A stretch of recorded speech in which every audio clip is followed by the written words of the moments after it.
Now, something that just kind of came up, I was thinking about the talented girls who do choose the Americans or the scholarship system in the United States.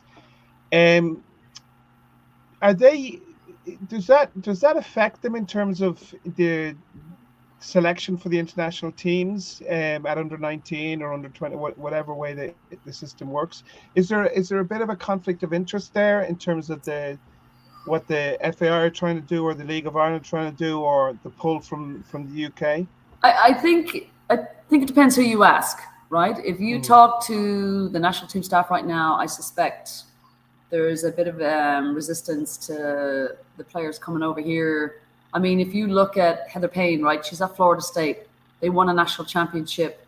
I guarantee you, Heather Payne's training experience, her day-to-day existence is state of the art. I know the Florida State program. I know the leadership team there very, very well. Um, she's at the creme de la creme of academic institutions, and I would say that experience and maturity has served her really well in terms of um, her integration back in with the US national team system. She'll be done there, I think, in another few months. So they're getting a different level player who goes back into the women's national team setup. I assume she'll turn pro. It's worked really well for Denise Sullivan, obviously, over here, who's doing really well with Carolina Courage. So I think it depends who you ask. I think it also depends to the extent the program that you get into. If you're getting into a Power Five program, which would be the elite academic institutions in the USA, you're only going to grow and get better. And let me say this, the Canadian national team, when they won the gold medal, I believe over 75% of their players, and I may be wrong on that statistic, played in the US collegiate system. So there's great value in that program. There have been players from all over the world in national team setups who have come through the US collegiate system.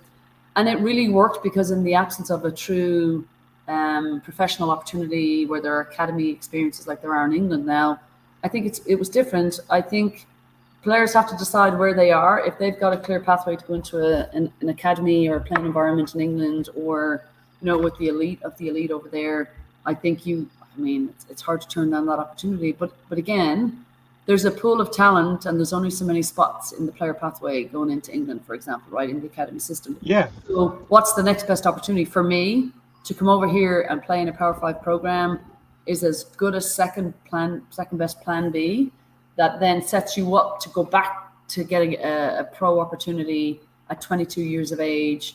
I mean, at 22, your career's not over. I think if anything, when I look back, for example, at my time with the Irish national team, I was just a baby. I was not very mature. I didn't really know much about life at that point. I'd led a very typical sheltered life, going to Catholic school and doing my thing and playing on the weekends and whatever. I probably would have been a better version of myself with the national team at 22, because I had yeah. matured and knew I was a little bit more self-aware and more worldly, if you will. But at the time, the opportunity for me to come back and play full-time with the national team didn't exist like it does now. So it's not the kiss of death that it used to be. It shouldn't be. And I think it also depends on the leadership with the Irish national team setup, whether or not they're open to it. I mean, Denise Sullivan's thriving as a professional over here. Heather Payne has had an unbelievable playing career at Florida State. So I think, it just depends on the individual and where they see the need to help them advance. 19-year-old in the second year or 20-year-old in the second year, are you not available for selection in the Irish, let's say under 21 team or You the are you international? are available if they want to bring you back, and Right. so, and that's something I think that the FAI has to wrestle with. I think if I've often said that if somebody from the FAI wanted to come to the US, I would personally tour them on some of the top elite programs here to look at. When you look at what's happening, say, for example, I would suspect in the FAI, like in their training camp, it's all to do with player analysis. They're tracking them in terms of every aspect of their every time their foot touches the ground, it's been tracked, right? Mm. Those tools and resources, player data analysis, video footage, video analysis, that's happening in the elite schools over here. So it's apples to apples, the training facilities, and then at the end of the day, Alex, at 32 years of age, you have a college degree that you can walk away to focus on an education. It's been really rewarding for me to see some of the women's national team players in Ireland, for example, who are retiring or stepping away to focus on their medical career or whatever it is they're doing.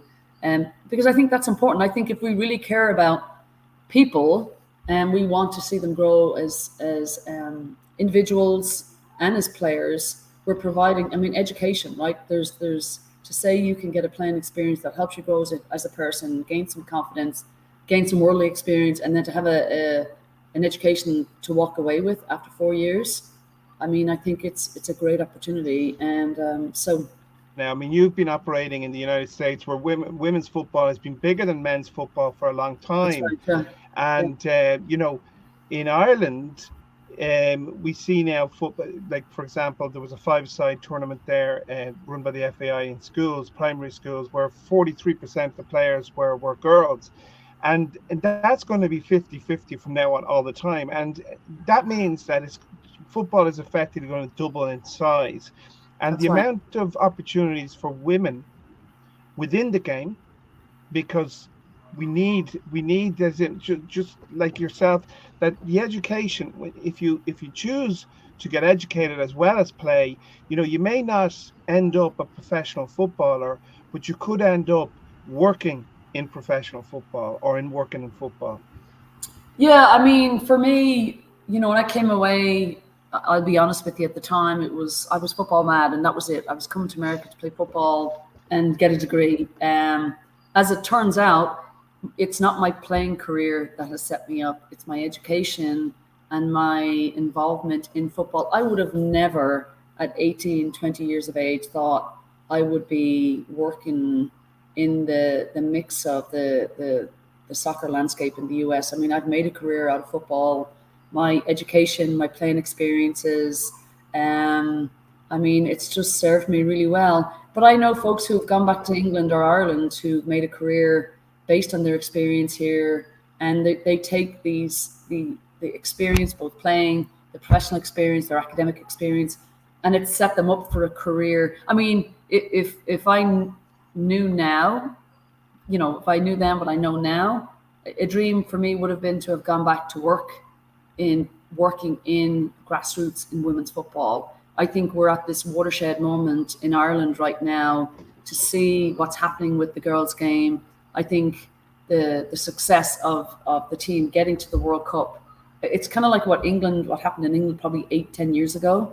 It's happening now in Ireland, and I hope with all my heart that we leverage this moment and create these playing opportunities for young women, and as part of that, explore the opportunities to look beyond Ireland. To listen, it's not the rest of your life. You're choosing to come away for 2 years, 4 years. If you come over for 2 years and you academically, it sets you up to go on to the next chapter and maybe go back to England to play or back to Ireland when things continue to evolve. It's not this is it, this is the only, you can leverage that opportunity to get playing and professional experience and grow as a human being. I say anybody that gets an opportunity to travel by virtue of the experience football provides, I think you grow immensely in so many ways that you can't even really put a finger on it, that it's just a life-changing experience. For me, it's been personally and professionally life-changing. And certainly there's trade-offs, right? You lose out time with your family, but if you were going over to England to play, it's the same difference. You're just moving a little bit further away to pursue a dream and an opportunity that you have. So